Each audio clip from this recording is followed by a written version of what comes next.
Heist Battlegrounds Mars, you want to get it done, so let's get into it. The Adept weapon that's up for grabs this week is the pre-Astyanax 4 Adept bow. Yes, totally said that right. And like most of the other Nightfall weapons, it's alright.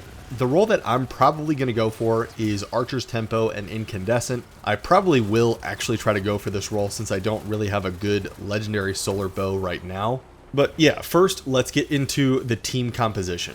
I played a Well of Radiance Warlock, and I did try the Cenotaph mask at first because it is really good, but it's actually not necessary in this specific GM. With how many heavy ammo crate boxes there are in this strike, there's a ton. You're going to be completely fine without the Cenotaph mask. So on another run, I switched over to something a bit more useful like Sunbracers. As for my weapons, I used Wishender since there are quite a few barrier champions and enemies that are a good distance away from you. I'd also recommend using a Void Fusion Rifle or Void Scout Rifle to help with the unstoppable champions, and a Void Machine Gun like Commemoration to help take care of most of the ads here.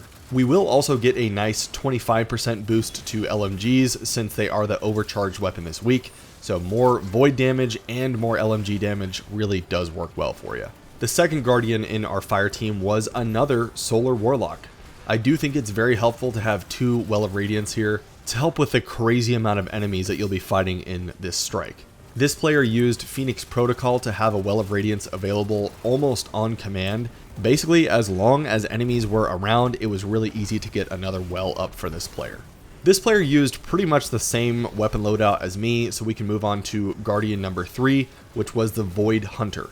For these Heist Battlegrounds especially, it's crucial to have a Void Hunter that can go invisible to help deposit those arc charges at the very end of the strike. It makes it so much easier. As far as the exotic, I'd recommend they can run Omni Oculus if you want, but running Orpheus Rigs worked really well here with how many enemies there were. You pretty much get free Shadow Shot supers the whole run. And obviously that does very good at controlling all of those enemies as well.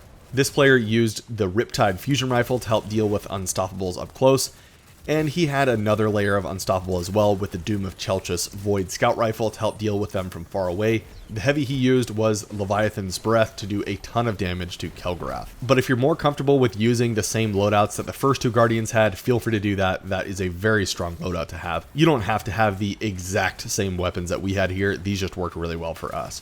So now that we have our loadouts sorted, let's move on to the GM.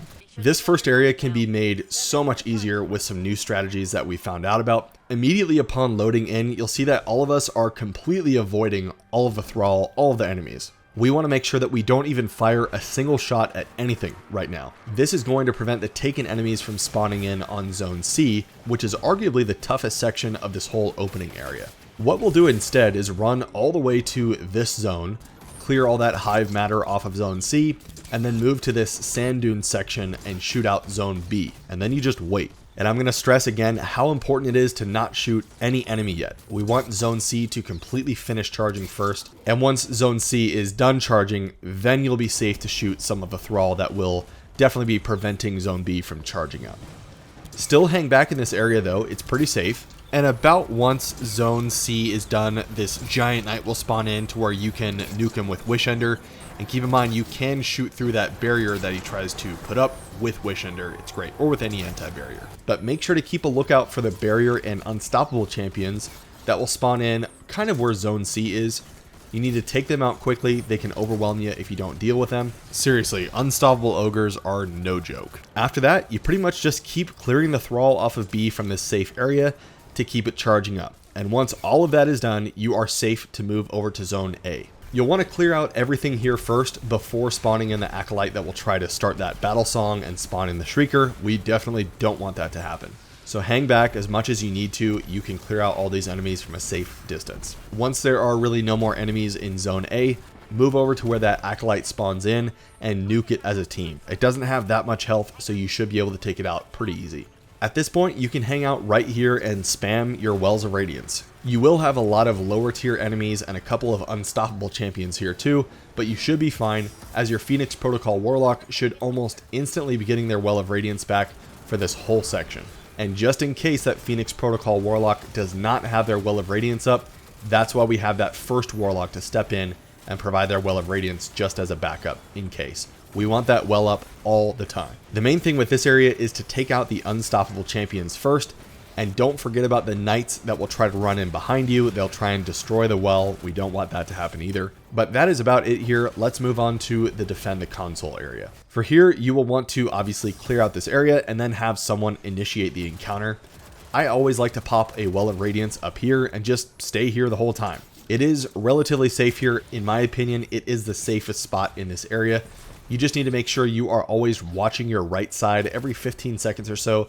Just look over there, as Acolytes and eventually Hive Knights will spawn in and can definitely surprise you and wreck you if you're not careful. There are tons of enemies in the middle area. You will have barrier and unstoppable champions that will spawn in, but with how much heavy ammo there is here, you should be completely fine. There's an ammo crate right next to you. Just like the last section, you want to keep up those Wells of Radiance up at all times, and make sure to have that Void Hunter, hopefully running Orpheus Rigs, spam their super as often as possible.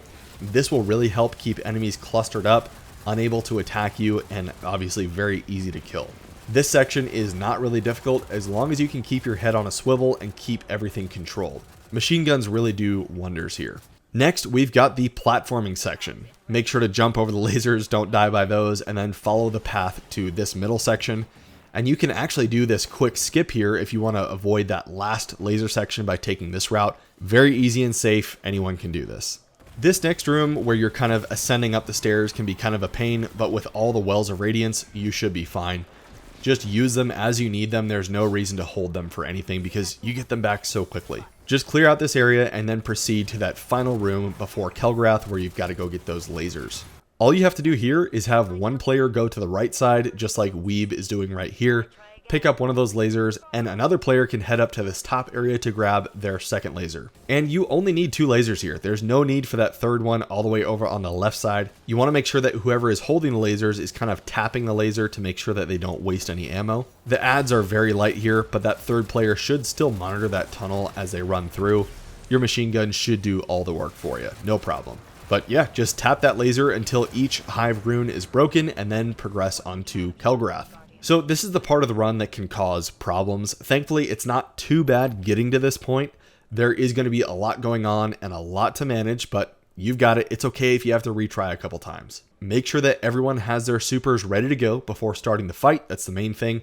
Once you do start the fight, your Void Hunter should tether Kelgorath to prevent him from charging you, to where you can all unload and do as much damage as possible. Just keep in mind, if he does rush you and he goes to swipe down at you, he is going to kill you even when you're inside a well. After just a few seconds of damage, he's going to disappear, but he will come back every few seconds. So just keep that tether on him as much as possible. He's not going to charge you. Make sure you have your Wells of Radiance up, obviously, the whole time during this damage phase. The goal here is to nuke him down to the halfway point the whole time while remaining right here. This is going to make it as quick and as easy as possible. There are a couple hiding spots. You can hide up in towers if you want to up here, but that has a tendency to just take a really long time, and if you can master this, it's going to be a lot better and more efficient. So of course, after getting all of the footage, writing the entire script, all those runs, I discovered a new strategy that I'm not able to get footage for right now. I do want to get this video out. Thankfully, it is very easy to explain, so thank you to MacDix for this tip here.